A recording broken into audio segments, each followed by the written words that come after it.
الحشر نام دوسری آیت کی فکر اخرج الذین کفروا من اہل الکتاب من دیارہم لأول الحشر سے ماخوذ ہے۔ مراد یہ ہے کہ یہ وہ صورت ہے جس میں لفظ الحشر آیا ہے۔ زمانہ نزول بخاری و مسلم میں حضرت سعید بن جبیر کی روایت ہے کہ میں نے حضرت عبداللہ بن عباس رضی اللہ عنہ سے سورہ حشر کے متعلق پوچھا تو انہوں نے بتایا کہ یہ غزوہ بنی نذیر کے بارے میں نازل ہوئی تھی، جس طرح سورہ انفال غزوہ بدر کے بارے میں نازل ہوئی۔ حضرت سعید بن جبیر کی دوسری روایت میں ابن عباس رضی اللہ عنہ کے الفاظ یہ ہیں کہ قل سورہ النذیر، یعنی یوں کہو کہ یہ سورہ نذیر ہے۔ یہی بات مجاہد، قتادہ، زہری، ابن زید، یزید بن رومان، محمد بن اسحاق وغیرہ حضرات سے بھی مروی ہے۔ ان سب کا متفقہ بیان یہ ہے کہ اس میں جن اہل کتاب کے نکالے جانے کا ذکر ہے ان سے مراد بنی النذیر ہی ہے۔ یزید بن رومان، مجاہد اور محمد بن اسحاق کا قول یہ ہے کہ از اول تا آخر یہ پوری صورت اسی غزوہ کے بارے میں نازل ہوئی ہے۔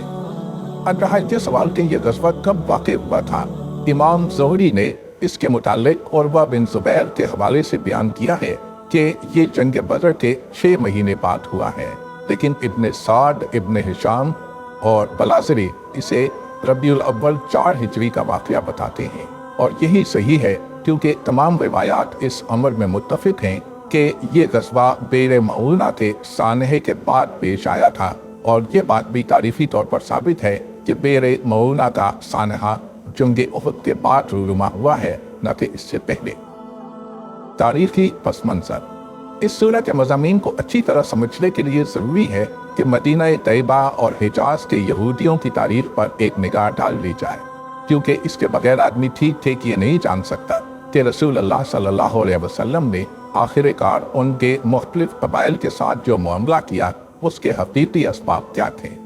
عرب کے یہودیوں کی کوئی مستند تاریخ دنیا میں موجود نہیں ہے۔ انہوں نے خود اپنی کوئی ایسی تحریر کسی کتاب یا کتبے کی شکل میں نہیں چھوڑی ہے جس سے ان کے ماضی پر کوئی روشنی پڑ سکے، اور عرب سے باہر کے یہودی مورخین اور مصنفین نے ان کا کوئی ذکر نہیں کیا ہے، جس کی وجہ یہ بیان کی جاتی ہے کہ جزیرۃ العرب میں آ کر وہ اپنے بقیہ ابنائے ملت سے بچھڑ گئے تھے، اور دنیا کے یہودی سرے سے ان کو اپنوں میں شمار ہی نہیں کرتے تھے، کیونکہ انہوں نے عبرانی تہذیب، زبان، حتیٰ کہ نام تک چھوڑ کر عربیت اختیار کر لی تھی۔ حجاز کے آثار قدیمہ میں جو کتبات ملے ہیں ان میں پہلی صدی عیسوی سے قبل یہودیوں کا کوئی نشان نہیں ملتا،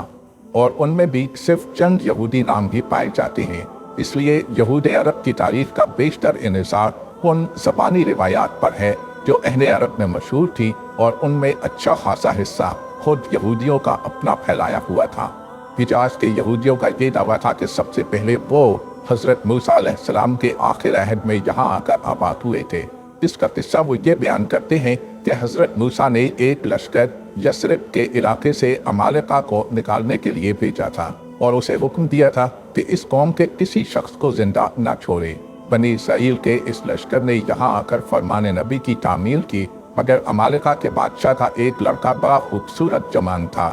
اسے انہوں نے زندہ رہنے دیا اور اس کو ساتھ لیے ہوئے فلسطین واپس پہنچے۔ اس وقت حضرت موسیٰ کا انتقال ہو چکا تھا۔ ان کے جانشینوں نے اس بات پر سخت اعتراض کیا کہ ایک عمالیقی کو زندہ چھوڑ دینا نبی کے فرمان اور شریعت موسوی کے احکام کی صریح خلاف ورزی ہے۔ اس بنا پر انہوں نے اس لشکر کو اپنی جماعت سے خارج کر دیا اور اسے مجبوراً یثرب واپس آ کر یہیں بس جانا پڑا۔ اس طرح یہودی گویا اس بات کے مدعی تھے کہ وہ 1200 برس قبل مسیح سے یہاں آباد ہیں، لیکن در حقیقت اس کا کوئی تاریخی ثبوت نہیں ہے، اور اغلب یہ ہے کہ یہودیوں نے یہ افسانہ اس لیے کہا تھا کہ اہل عرب پر اپنے قدیم الاصل اور عالی نسب ہونے کی ٹھونس جمائیں۔ دوسری یہودی مہاجرت خود یہودیوں کی اپنی روایت کے مطابق 587 قبل مسیح میں ہوئی، جبکہ بابل کے بادشاہ بخت نصر نے بیت المقدس کو تباہ کر کے یہودیوں کو دنیا بھر میں تتر بتر کر دیا تھا۔ عرب کے یہودی کہتے تھے کہ اس زمانے میں ہمارے متعدد قبائل آ کر وادی القریٰ، تیما اور یثرب میں آباد ہو گئے تھے، لیکن اس کا بھی کوئی تاریخی ثبوت نہیں ہے، بعید نہیں کہ اس سے بھی وہ اپنی قدامت ثابت کرنا چاہتے ہوں۔ در حقیقت جو بات ثابت ہے وہ یہ ہے کہ جب 70 عیسوی میں